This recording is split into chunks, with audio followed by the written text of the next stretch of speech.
Hey everyone, this is the Tell the Truth Sports Radio Show, and I'm gonna tell you the truth about what happened during the NFL playoffs and why some of my predictions were good and some weren't really that good.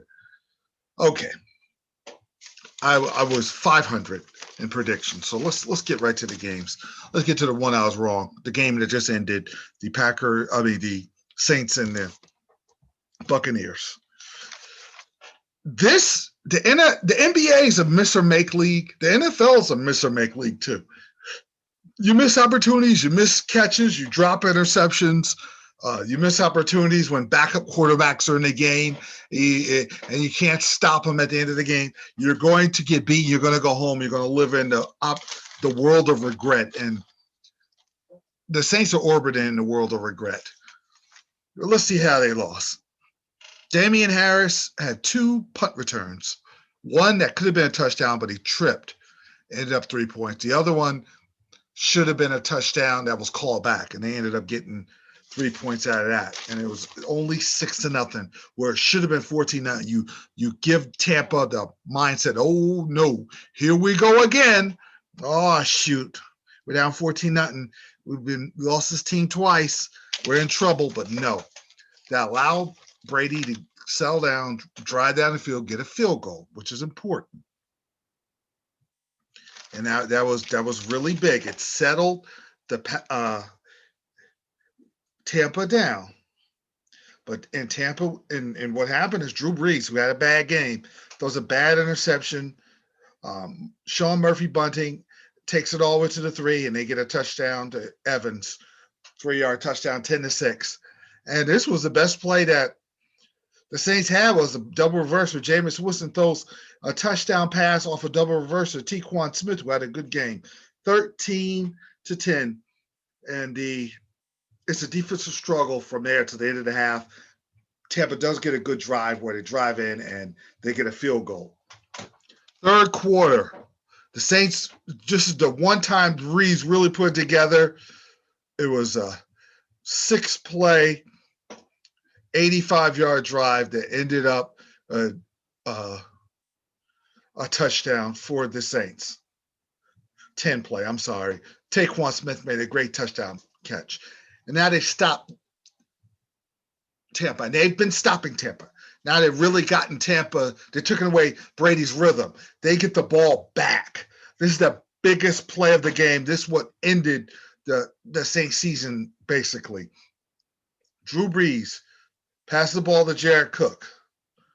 They're up 20-13. They're driving with a chance to go 27-13, and now they can pin the ears out and not worry about Fournette gashing them with the run. But Brees throws the pass to Cook, who fumbles. Antonio Winfield Jr. strips Cook.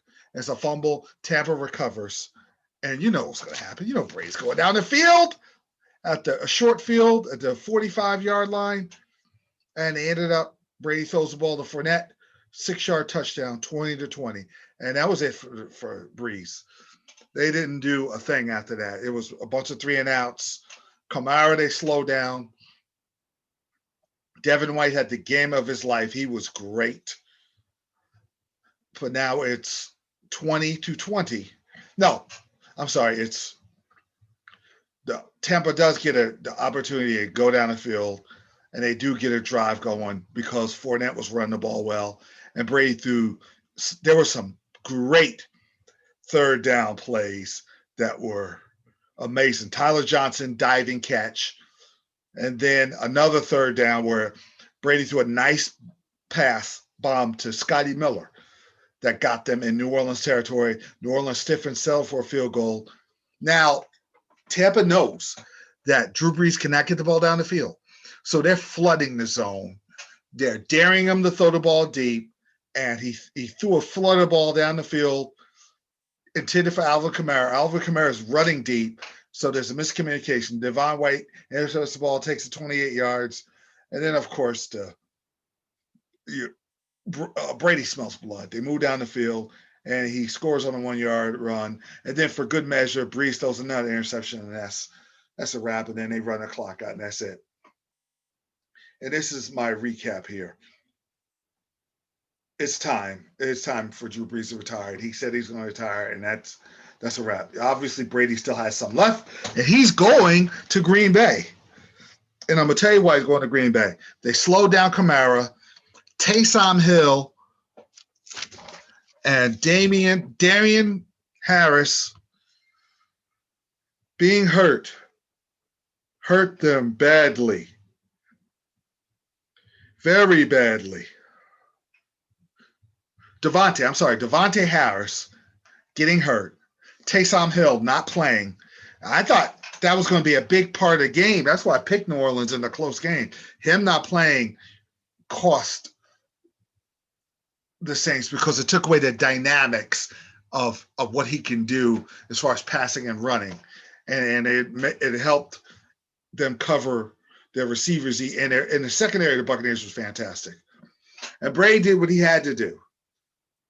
I can tell you right now, his stats were okay. 18 of 33, 199 yards. He had no interceptions. There was an opportunity with 20-20. Lattimore drops the interception, and the Buccaneers were able to get the field goal to go ahead. That's an opportunity. Like I said, it's a miss or make league where you miss opportunities and the other team makes you pay, and they did. And Tampa's moving on.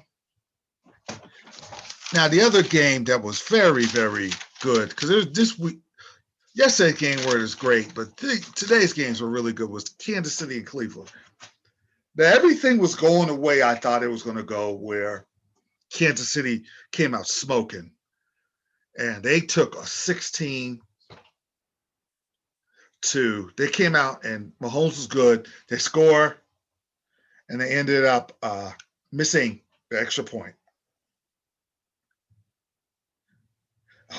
Harrison Buckner didn't have his best day. He's got a good leg, but he missed a big PAT. And Baker Mayfield played good. The defense was horrible. Baker Mayfield was solid. They moved down the field, got a field goal, but then they score. Kansas City's night. I don't even think they punted in the first half. Mahomes is on fire. They're rolling. They're up 16-3. Okay. Darrell Williams, who ran the ball well, ends up scoring 16-3. Now, Baker Mayfield's driving down the field at the end of the half. And I'm like, okay, this is going to be a game. This is not the blowout I thought. Baker Mayfield passed the ball to Rashard Higgins, who gets tackled by Sorensen, and he fumbles right before he gets the end zone. It's a touchback. And here comes Kansas City driving down the field. And I thought if they would have scored to make it 23-3, that could have been the death knell. But they hold. So they only get a field goal. It's 19-3. Baker Mayfield throws an interception. I'm like, okay, here comes the blowout. And from here, at this point, the Browns looked dead. There was no emotion. There was no fight. Their best pass rusher is got hurt ribs. Myles Garrett's got hurt ribs. And he throws an interception, and Kansas City has the ball. And they have a chance to put the game away. Patrick Mahomes misses a 15-yard easy touchdown pass to Le'Veon Bell. He misses him.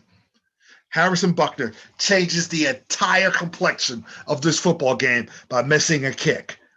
When you miss a 33-yard field goal, which could have put them up 3 scores and took away the running game and the play-action game and pretty much neutralized Baker Mayfield's game, didn't happen. And Nick Chubb took over. Nick Chubb and Baker Mayfield chunk yards down the field, touchdown, 19-10. All right, and Kansas City is moving back down the field. All right, they score. They make it 26-10. They put the game away. Mahomes gets hit and hurt. Chad Henne comes in, makes a play or two, but they don't score. 22-10. It's 22-10 in the third quarter with Chad Henne.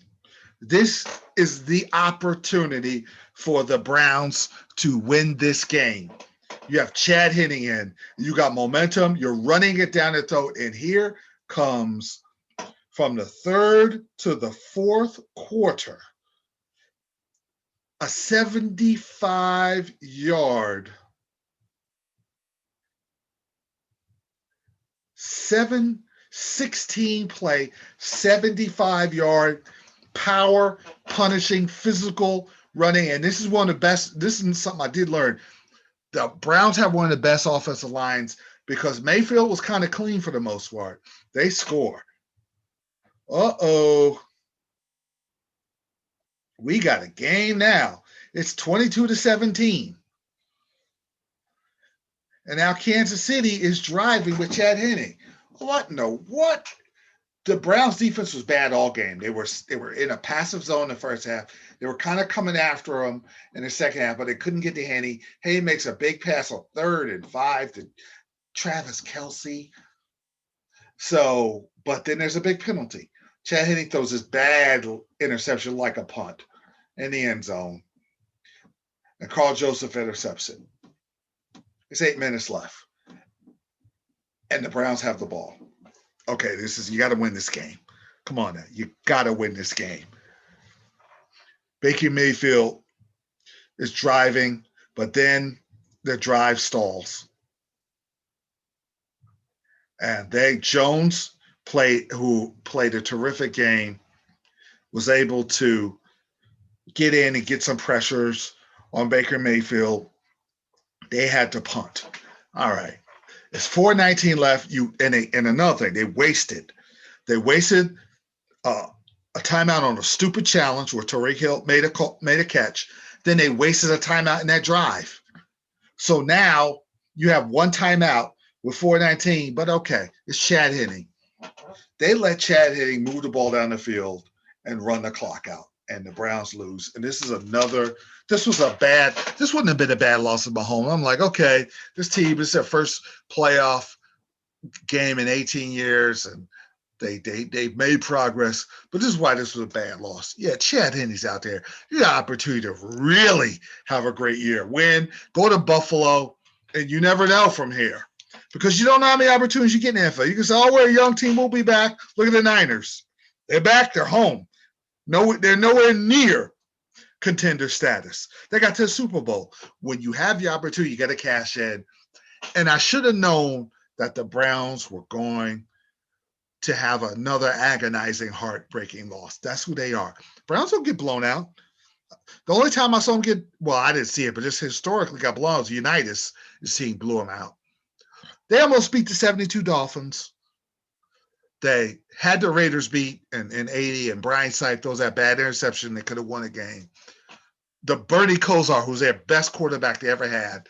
Bernie Kosar games with the drive, the fumble, red right, the Biner fumble, the big lead against the Steelers in 2000 with Holcomb, 2002, the heartbreaking loss where they had no business losing.